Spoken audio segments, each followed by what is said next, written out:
At exactly 6:20 a.m. on November 19, 1942, the silence of the frozen steppe west of Stalingrad was broken by a sound German officers thought they understood: Soviet artillery, loud, heavy, and usually wasteful. Many German commanders barely looked up from their maps. They believed this was just another distraction, another failed attempt by an exhausted enemy. But this time, the shelling did not stop. It grew deeper, wider, and more precise. Within minutes, the earth itself seemed to tear open. What the German command did not realize in those first moments was simple and terrifying. This was not an attack on Stalingrad. This was the beginning of a trap that would destroy an entire army. If you want more content like this, subscribe now and comment below. For months, the Battle of Stalingrad had consumed men, machines, and time. General Oberst Friedrich Paulus, commander of the German Sixth Army, had followed his orders carefully: capture the city, secure the Volga, break Soviet resistance. By October 1942, most of Stalingrad was rubble. German infantry controlled nearly 90% of the city. Soviet troops clung to narrow strips of land along the riverbank. From the German point of view, victory felt close, almost guaranteed. Yet beneath this confidence was a dangerous weakness. The Sixth Army was strong inside the city, but fragile on its flanks. To the north and south of Stalingrad, the long defensive lines were not held by German divisions, but by Allied armies. The Romanian Third Army defended the northern flank along the Don River. The Romanian Fourth Army guarded the southern approaches. These units lacked modern anti-tank weapons and had little protection against mass Soviet armour. German commanders knew this, but they believed the Red Army no longer had the strength to exploit it. This belief came from experience. During the summer of 1942, Operation Blue had pushed deep into Soviet territory. German forces captured vast areas, inflicted heavy losses, and advanced toward the Caucasus oil fields. Reports from the front painted a picture of a Soviet army on the brink of collapse. German intelligence underestimated Soviet reserves and overestimated the damage already done. Confidence turned into arrogance. While German commanders focused on street fighting in Stalingrad, the Soviet High Command was thinking differently. Marshal Georgy Zhukov and General Alexander Vasilevsky understood that attacking the city head-on only fed German strength. Instead, they planned something larger, quieter, and far more dangerous. The idea was to strike where the Germans felt safest, not at the centre, but at the edges. The Soviet plan, approved in September 1942, was named Operation Uranus. Its goal was not to retake Stalingrad immediately, but to surround it. Two massive Soviet fronts would attack simultaneously, one from the north, one from the south. If successful, they would meet behind the German Sixth Army, cutting off all supply routes and escape paths. It was a classic encirclement, carefully timed and carefully hidden. In the north, General Nikolai Vatutin's southwestern front assembled near the Don River, around the towns of Serafimovich and Kletskaya. Hundreds of tanks, including T-34s, were moved into position at night. Infantry units were rotated quietly. Artillery was hidden in forests and ravines. Soviet engineers prepared crossing points over frozen rivers. German reconnaissance aircraft flew less frequently due to bad weather, and what they did see was dismissed as routine movement. To the south, General Andrei Yeremenko's Stalingrad front prepared its own Uda, a powerful blow. Forces gathered near the towns of Sapa, Abganerovo, and Kotelnikovo. The Soviets understood the importance of surprise. Radios remained silent. Fake positions were built to mislead German observers.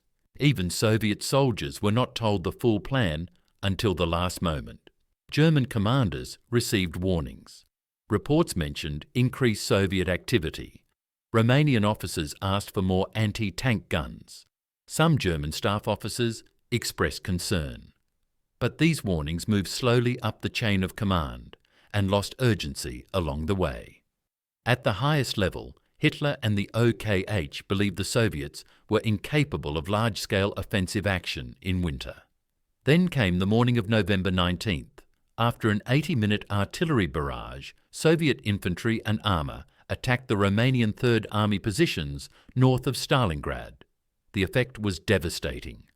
Romanian defences collapsed within hours. Entire units were overrun. Soviet tank corps pushed through gaps and drove west, bypassing resistance. German liaison officers sent frantic messages to 6th Army headquarters. The speed of the breakthrough was unlike anything seen before. Paulus initially believed the situation could be stabilised. He ordered limited counterattacks and requested mobile reserves. But there were few reserves available. Most German units were tied down in Stalingrad or spread thin across the front. Meanwhile, Soviet forces continued advancing at a pace of 30 to 50 kilometres per day. On November 20th at 10 a.m, the second hammer fell. Soviet forces attacked the Romanian Fourth Army south of Stalingrad. Once again, defences crumbled. Soviet mechanised units surged forward. German command posts lost contact with entire divisions. The picture became clear too late. This was not a local attack. This was a strategic operation aimed at encirclement. By November 22nd, Soviet tank units from the north and south met near the town of Kalach, at the bridge over the Don River. The encirclement was complete. More than 250,000 Axis troops were trapped inside what became known as the Stalingrad Pocket. The German 6th Army was surrounded. Inside the pocket, shock turned into disbelief. Officers studied maps, searching for mistakes. Paulus requested immediate permission to break out toward the southwest. His staff calculated that a breakout was still possible if done quickly. Fuel was low, but not gone. Units were battered, but still capable of movement. The answer from Hitler came quickly and clearly. The 6th Army was to hold its ground. Stalingrad was to be turned into a fortress. Supply would be delivered by air. Hermann Göring promised that the Luftwaffe could fly in everything needed. This decision sealed the fate of the 6th Army. Reality was brutal. The Luftwaffe lacked enough transport aircraft. Winter weather grounded flights. Soviet fighters and anti-aircraft guns took a heavy toll. Instead of the required 600 tons of supplies per day, the pocket received less than 100 on most days. Soldiers went hungry. Horses were slaughtered for meat. Ammunition became precious. Temperatures dropped below minus 30 degrees Celsius. Frostbite spread. Weapons jammed. Wounded soldiers froze to death waiting for evacuation that never came. Morale collapsed. Officers struggled to maintain discipline as hope faded. Outside the pocket, Field Marshal Erich von Manstein was ordered to organise a relief operation. In December 1942, he launched Operation Winterstorm from the south. German armoured units advanced from Kotelnikovo and achieved some success. They reached the Mishkova River, less than 50 kilometres from the pocket. Inside Stalingrad, soldiers heard distant gunfire. Paulus again requested permission to break out and link up with Manstein. Several generals urged immediate action. But Hitler refused. The 6th Army was ordered to stay and hold. The Soviets responded quickly. They launched Operation Little Saturn, crushing Italian forces on the Don and threatening Manstein's rear. Winterstorm was halted. Any chance of rescue vanished. By January 1943, the Soviet High Command was ready to finish the job. Operation Ring began on January 10th with massive artillery bombardments inside the pocket. Soviet forces advanced methodically, pushing the Germans back block by block. The pocket shrank. Supplies disappeared. Command structure broke down. On January 26th, Soviet units split the pocket into northern and southern groups. Paulus's headquarters was located in the southern pocket, in the basement of the Univermag department store in central Stalingrad. Communications were failing. Maps were useless. The end was near. On January 30th, Adolf Hitler promoted Friedrich Paulus to Field Marshal. no German field marshal had ever surrendered. The message was clear. Paulus understood it. But he also understood that continued resistance meant pointless death. On January 31st, 1943, Paulus surrendered the southern pocket. 2 days later, on February 2nd, the northern pocket surrendered as well. The Battle of Stalingrad was over. Approximately 90,000 German soldiers went into Soviet captivity. Only about 5,000 would ever return home. The German Sixth Army ceased to exist. Germany lost more men at Stalingrad than in any previous campaign.